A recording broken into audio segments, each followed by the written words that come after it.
ડેડિયાપાડાના ધારાસભ્ય ચૈતર વસાવા સક્રિય બન્યા છે, કેમ કે સરને લઈને જે પ્રકારે અત્યારે કામકાજ ચાલી રહ્યું છે અને તેમના વિસ્તારમાં જે તેમના મતદારો છે, આ મતદારો આ સરની કામગીરીમાં કોઈ જગ્યાએ તેમનું ફોર્મ ભરવાનું બાકી ન રહે તે માટે અત્યારે તે રાત દિવસ એક કરી રહ્યા છે અને તેમના મતદારો સાથે સંવાદ પણ કરી રહ્યા છે.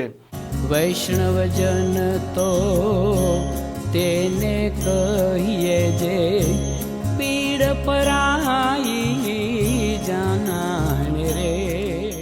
નમસ્કાર, આપ જોઈ રહ્યા છો નવજીવન ન્યૂઝ. રહું છું આપણી સાથે તોફિક ગાંચી. જે પ્રકારે ભૂતિયા, બોગસ અને બે અલગ અલગ જગ્યાએ નામ ધરાવતા મતદારો છે, તેઓના નામ હટાવવા માટે અત્યારે મતદાર યાદી સુધારણાનો કાર્યક્રમ ચાલી રહ્યો છે અને સઘન સુધારણા અંતર્ગત સરના જે કાર્યક્રમ છે તેમાં બીએલઓ પોતે અલગ અલગ મતદારોના ઘરે જઈ રહ્યા છે, તેમને ફોર્મ આપી રહ્યા છે અને ફોર્મ ભર્યા પછી તે મતદારો પાસેથી પરત સ્વીકારશે. અને ડેડિયાપાડાના ધારાસભ્ય પણ તેમના મત વિસ્તારમાં સક્રિય બન્યા છે, જેથી કરીને આ તેમના જે મતદારો છે, આ મતદારોના આવનારા સમયમાં જે સુધારા સાથેની મતદાર યાદી આવશે તેમાંથી નામ રદ ન થાય અને સરને લઈને તેમણે તેમના મતદારો સાથે પણ અને તેમના પાર્ટીના લોકો સાથે પણ સંવાદ કર્યો છે. અને ફોર્મ ભરીને એમણે પ્રાંત અધિકારીને આપવાનું છે અને પ્રાંત અધિકારીની યાદી પ્રસિદ્ધ કરશે. સૌપ્રથમ ખાતી યાદી પ્રસિદ્ધ કરશે, પછી આવનારી 7મી ફેબ્રુઆરી ફાઇનલ યાદી પ્રસિદ્ધ કરવાના છે. ત્યારે સાથીઓ, આ કામગીરીમાં બીએલઓ સાથે રહીને આપણા મતદાતા કોઈ રહી ના જાય, એનું ફોર્મ ભરાઈ જાય એ માટે આપણે બધાએ દરેક બૂથના એક એજન્ટ બનવાનું છે, જેને આપણે બીએલઓ 2 કહીએ છીએ. આપણી કામગીરી શું હશે? તમને આગળ કીધું એમ કે જે સ્થાનિક મતદાતા છે, જે પુખ્ત વયના છે, બહારથી લગ્ન કરીને આવ્યા છે, એ લોકોના મતદાન યાદીમાં ફોર્મ ભરાઈ જાય અને મતદાન યાદીમાં નામ આવવું જોઈએ.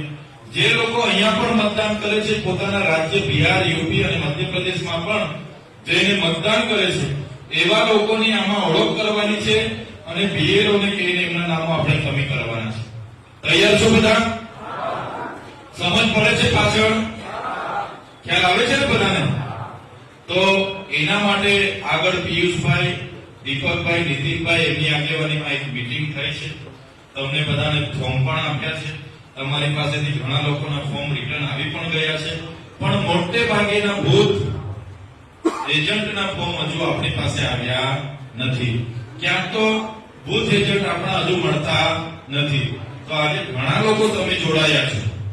બધા જ લોકોએ હવે જવાબદારી લઈને પોતાનું એક એક મતદાન બૂથ છે, એની સોસાયટીમાં હશે, ગામમાં હશે કે શહેરમાં હશે, એના બીએલઓ ની યાદી અહીંથી નીતિનભાઈ પરથી તમને મળી જશે.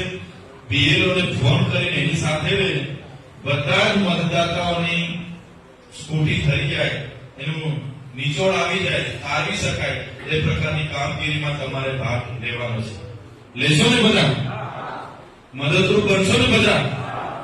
આમાં જો આપણે ધ્યાન રાખીને એક સારી કામગીરી કરી લીધી, આપણા તમને ખબર છે લોકસભા આપણે લડ્યા છે, આપણને ગામડાઓમાં ખૂબ સારા મત મળ્યા હતા. 51,000 મત ગામડાઓમાંથી મળ્યા છે.